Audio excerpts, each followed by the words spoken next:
Welcome back sa Usapang Tito Manny. Naalala niyo po ba yung sinabi ni Vice President Sara Duterte sa isang press conference nung sinabi niya na mas masakit pa ang maiwanan ng boyfriend o girlfriend kaysa ma-impeach ka ng House of Representatives? Ganun naman pala, bakit ito ang kanyang ginawa? Pero bago po natin pag-usapan yan, good news po muna tayo. Mga magagandang balita na allergic ang mga kalaban, lalo na ang mga DDS. Unang good news po, higit 10 bilyong utang ng mga magsasaka na wipe out na ng Marcos admin. Umabot na sa 10.8 billion pesos ang halaga ng utang ng mga magsasaka na tuluyang binura ng Marcos administration sa pagtatapos ng 2024. Sa bagong Pilipinas ngayon, sinabi ni Agrarian Reform Secretary Conrado Estrella III na nasa higit 230,000 na certificates of condonation na rin ang naipamahagi ng pamahalaan para sa higit 198,000 na mga magsasaka. So sino ang nagsasabi na pinabayaan na ng ating Pangulo ang ating mga magsasaka? Pangalawang good news naman, crime rate sa NCR bumaba ng 21.71%. Nagiging matagumpay ang hakbang ng Administrasyong Marcos matapos bumaba ang crime rate sa Metro Manila sa 21% kumpara noong nakaraang taon ayon sa NCRPO. Kapayapaan sa bansa patuloy na lumalakas. Pero siyempre, kukontrahin naman po yan ng mga kalaban, lalo na ng mga DDS. Alam nyo naman ng mga DDS, hindi makatanggap ng pagkatalo. At lalong hindi nila matanggap ang mga magagandang nangyayari sa pamumuno ni Pangulong Bongbong. At ang pangatlong magandang balita, at ito ang hard truth para sa mga DDS. Pinapakita po ng survey ng Okta Research na mas maraming Pilipino ngayon ang pro-Marcos kesa sa pro-Duterte. A recent survey by Okta Research reveals that more Filipinos identify as pro-Marcos than pro-Duterte. According to the non-commissioned survey conducted from January 25 to 31, 2025, 36% of respondents expressed support for the Marcos administration while only 18% identified as pro-Duterte, a notable gap that suggests a weakening influence for the Duterte camp. Meanwhile, 26% of Filipinos said they were independent, 8% favored the opposition, including former Vice President Leni Robredo and the Liberal Party, and another 8% were uncertain about their political stance. Marcos supporters are strongest among classes A, B, and C, while Duterte support is concentrated among Class E. In NCR and Visayas, about 40% of adults support Marcos. Balance Luzon also contributes a significant portion of pro-Marcos support. Duterte's strongest base remains in Mindanao, with 63% identifying as pro-Duterte. Okta noted that these results are consistent with their August 2024 survey suggesting a steady preference for Marcos over Duterte. Ang survey po na yan was conducted by Okta Research from January 25 to 31, 2025, released on February 19, 2025. So ito po ay totoong galing sa Okta Research. Hindi po tulad nung ipinakalat ng mga DDS. Nung naglabas sila ng peking Okta Research daw, kung saan napakataas ng trust rating ni Inday Sara with 75%. Yung pala, fake news lang. Yan po ang nagpapatunay na talagang kawawa ang mga DDS. They will resort to just about anything. Kahit magpakalat sila ng fake news kung saan napakadali naman nilang i-debunk para lang masabi na sila ay malakas pa. Pero ayon nga po sa bagong survey ng Okta Research, 18% na lang po ang mga pro-Duterte at doble po ang dami ng mga pro-Marcos at 36%.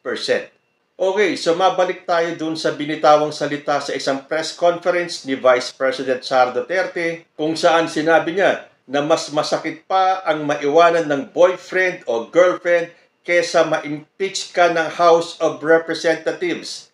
Pero ano tong balitang ito ngayon? Naghain ng petisyon for certiorari and prohibition sa Korte Suprema laban sa kinahaharap niyang impeachment case si VP Sara.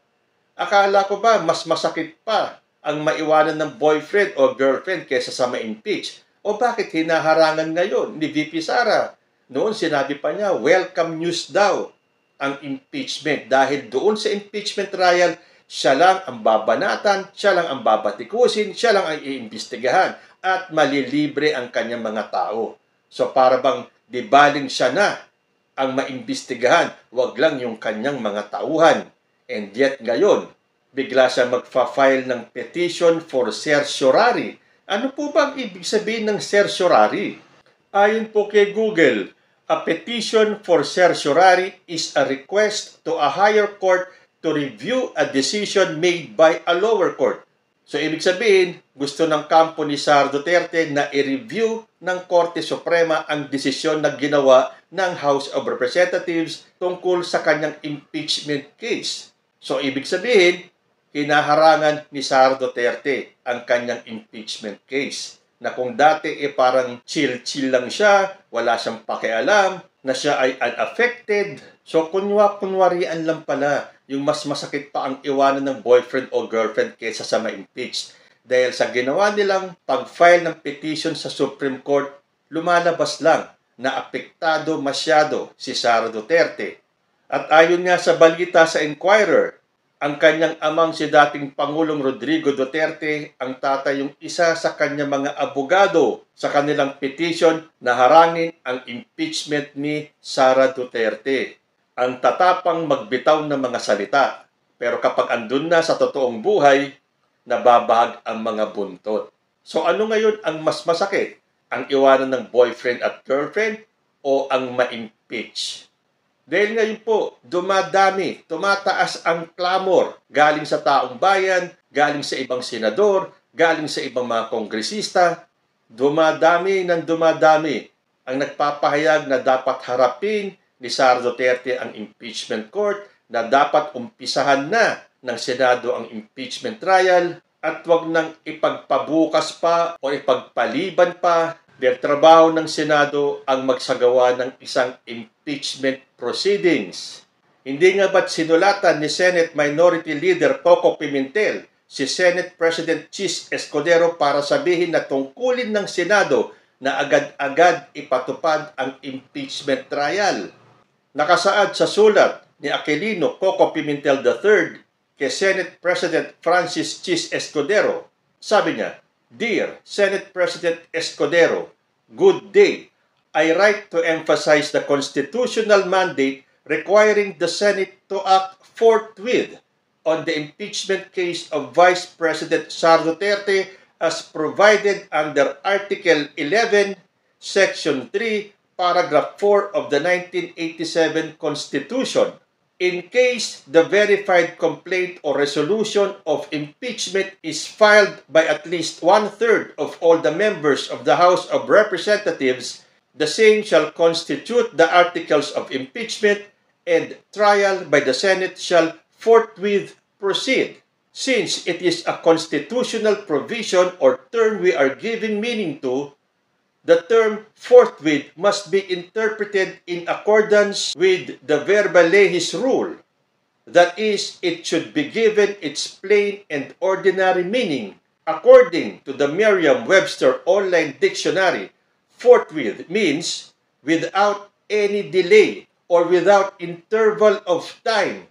Its synonyms include immediately, instantaneously, instantly, presently, promptly, right away, right now, straight off, and straight away, among others. Considering that the 1987 Constitution was promulgated in both English and Filipino, we must examine its official Filipino translation. Kung ang pinanumpaang sakdal o resolusyon sa impeachment ay iniharap ng isang katluman lamang ng lahat ng mga kagawad ng kapulungan, yun ay dapat bumuo sa Articles of Impeachment at dapat isunod agad ang paglilitis ng Senado. Hindi nga ba kahit si Bayan Muna Chairperson Nery Colmenares ay nag-file ng position paper before the Senate calling the upper chamber to immediately convene the impeachment court and expedite the trial against Vice President Sara Duterte. At hindi lang yan, kahit po ang taong bayan ay nag-aalsa na rin. Hindi nga ba't ayon sa isang survey, 73% na ng mga Pinoy ang gustong harapin ni VP Sara ang Senate Impeachment Court. At meron na rin nag-file sa Supreme Court ng petition na utusan ng Supreme Court na immediately mag-umpisa yung trial ni Sara Duterte. Bakit kaya? Dahil inatasan na ng Korte Suprema ang Senado na magkomento sa petisyon laban kay VP Sara Duterte. Sabi po dito, inatasan ng Korte Suprema ang Senado na magkomento sa mandamus petition na humihiling sa Korte na utusan ang mga miyembro ng Senado na agarang umupo bilang impeachment court para litisin ang impeachment charges laban kay Vice President Sara Duterte.